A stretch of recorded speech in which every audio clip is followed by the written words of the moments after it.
parang yung feeling na aatakihin ako, na pag sinumpong ako, yung feeling na yung sikmura mo, tinadyakan ka ng 100 times. Dun sa result ng endoscopy ko, parang nakita na yung esophagus ko, gas-gas na siya. As in, like, sugat-sugat na siya. Talagang sobrang naapektuhan ako sa sakit ko na to. Kaya parang sabi ko, Lord, sige, kung kukunin mo na lang ako. Kaysa yung ganito na, pati yung mga kasama ko sa bahay, nahihirapan. At kung alam mo sa sarili mo na may nararamdaman ka, maniwala ka sa akin kasi napagdaanan ko lahat yan.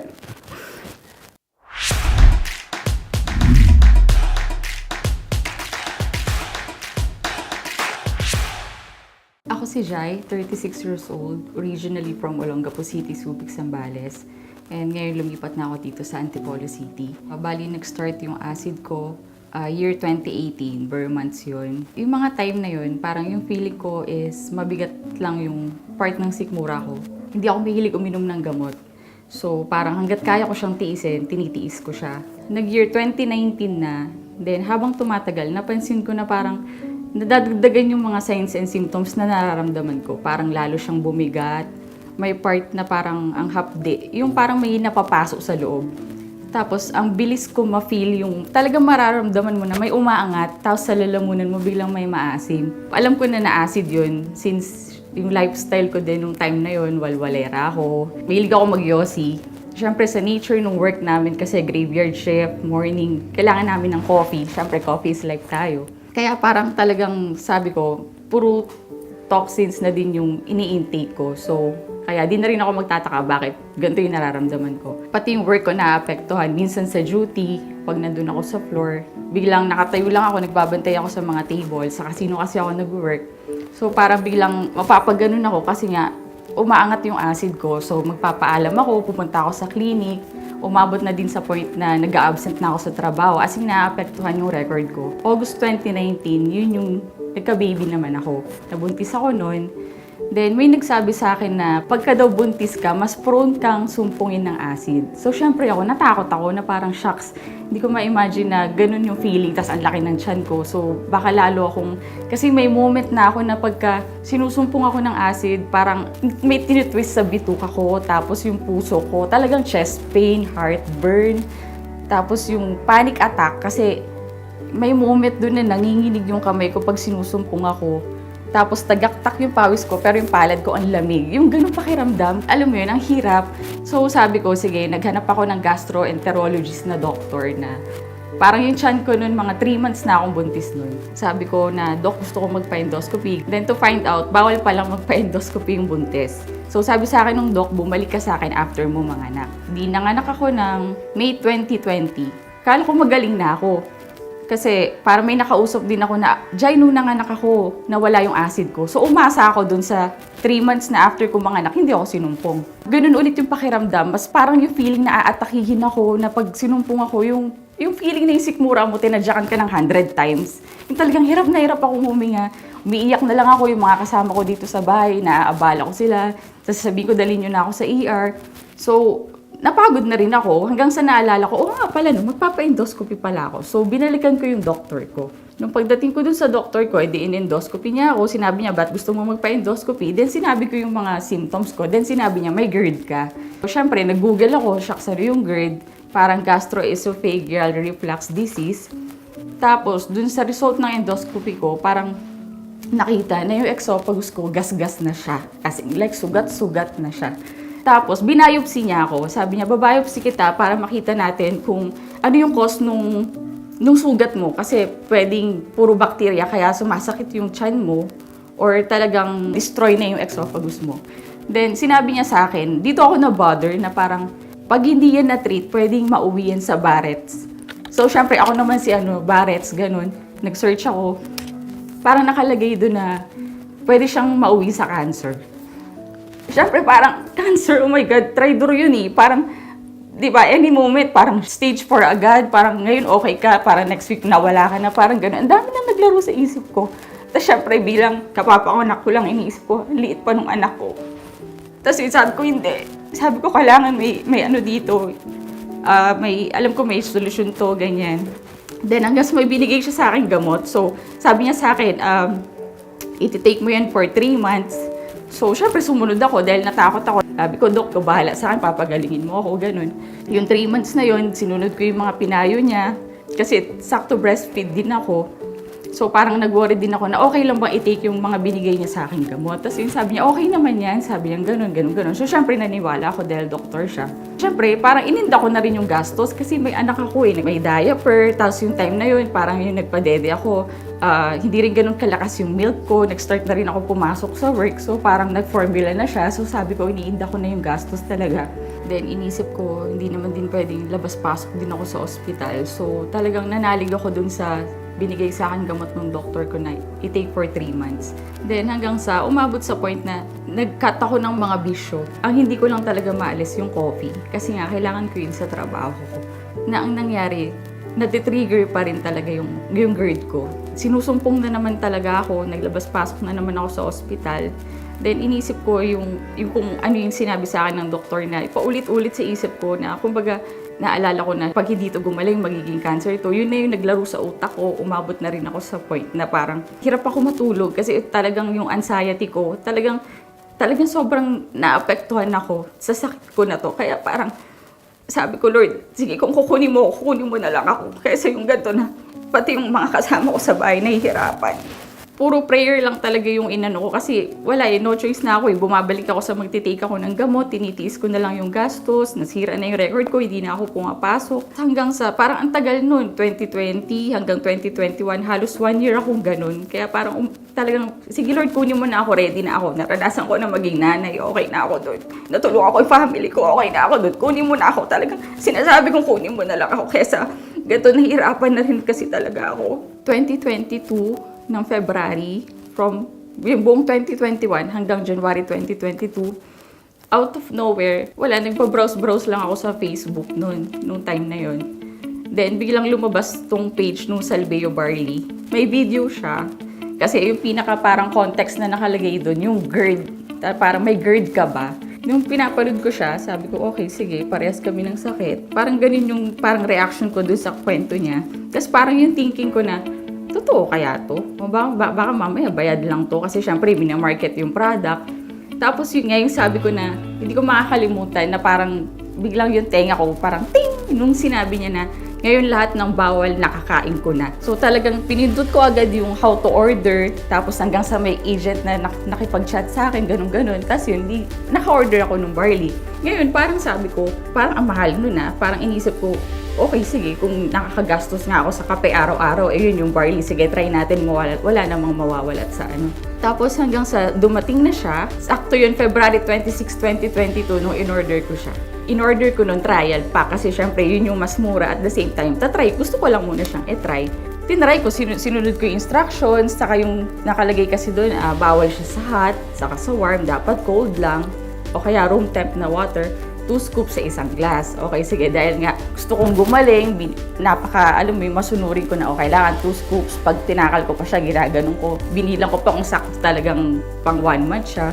Nung ininom ko, wala siyang pait, so smooth lang siya. Talagang sabi ko, dito ako gagaling.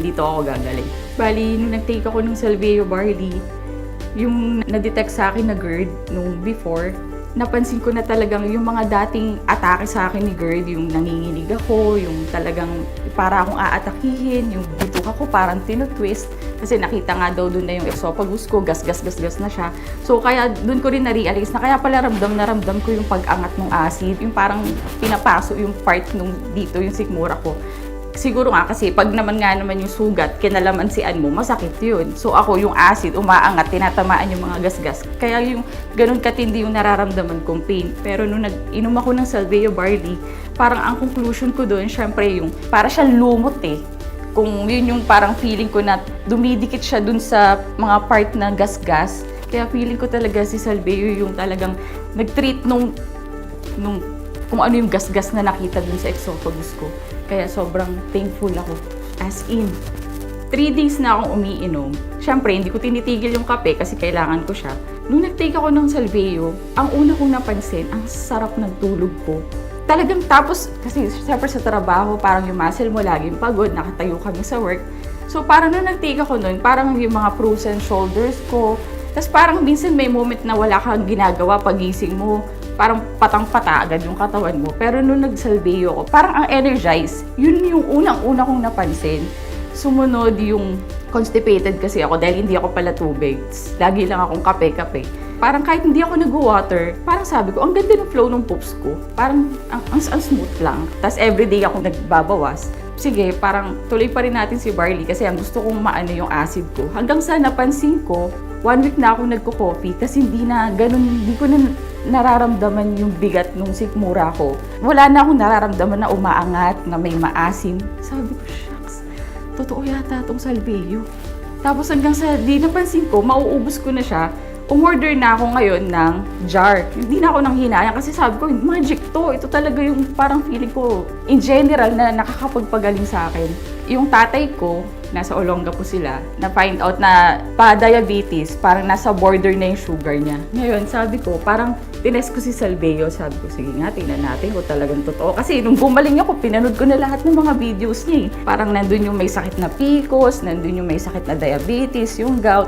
May nagdala dun sa trabaho namin na mani. Dahil alcoholic din ako dati talaga, syempre yung pale pills and mayuric yun. Yung tuhod ko, iniinda ko rin yun. Tapos hanggang sa yun nga, balik tayo dun sa boy bawang ng mani. Nung tinira ko siya ng isang upuan, sumakit yung tuhod ko.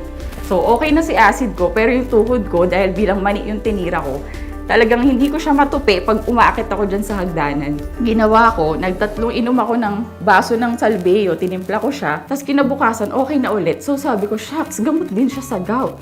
Sabi ko, teka lang, dun tayo bumalik ako sa tatay ko. Sabi ko, pa, ito, papadalang kita. Order ako ng trial pack, sinend ko dun sa Olongapo. Tapos yun, yung tatay ko, sabi niya, hindi ako umiinom ng mga ganyan kasi baka hindi masarap yung lasa niyan. Tapos hanggang sabi ko, hindi pa, try mo lang yan, 1 month. Kailan yung next check-up mo, tingnan natin yung result mo. Good thing, ito, pera talagang nag-normal yung sugar ng tatay ko.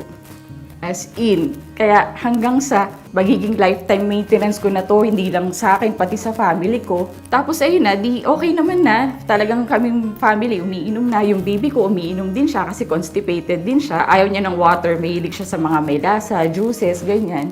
Pero ang ginagawa ko sa milk niya sa gabi, saka sa yung first milk niya sa araw, nilalagyan ko yung 12 ounce niya ng isang scoop ng Salveyo. Then good thing, yung poops niya, okay na din. Kaya sabi ko, talagang totoo kung ano yung sinasabi ni Salveyo.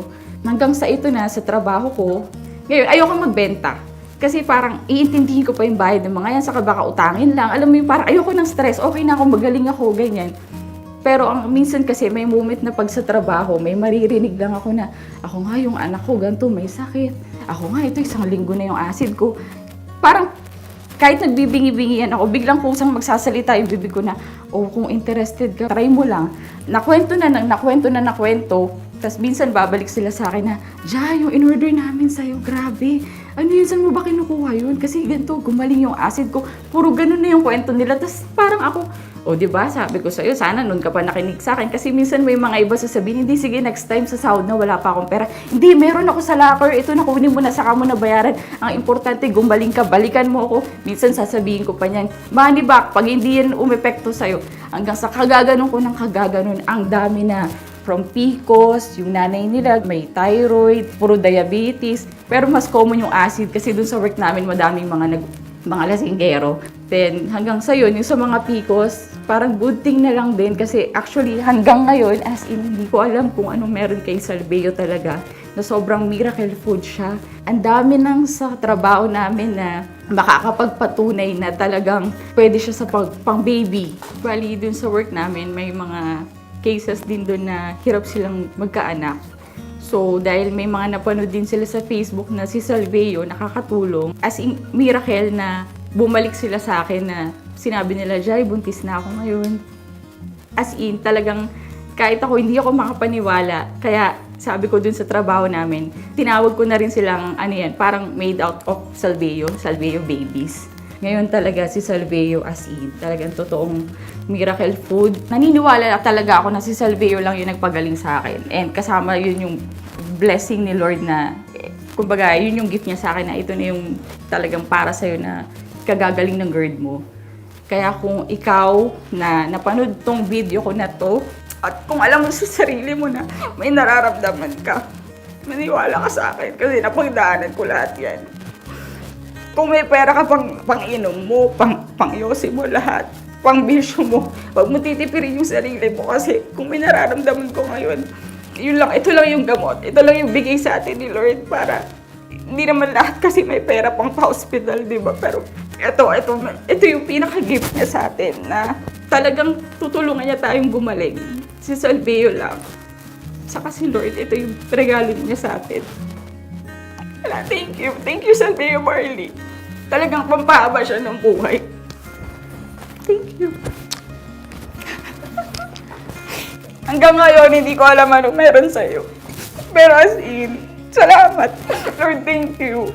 Hindi na ako ina-assist. February 26, 2022. That's last month, February 26, 2023. 1 year na akong acid-free.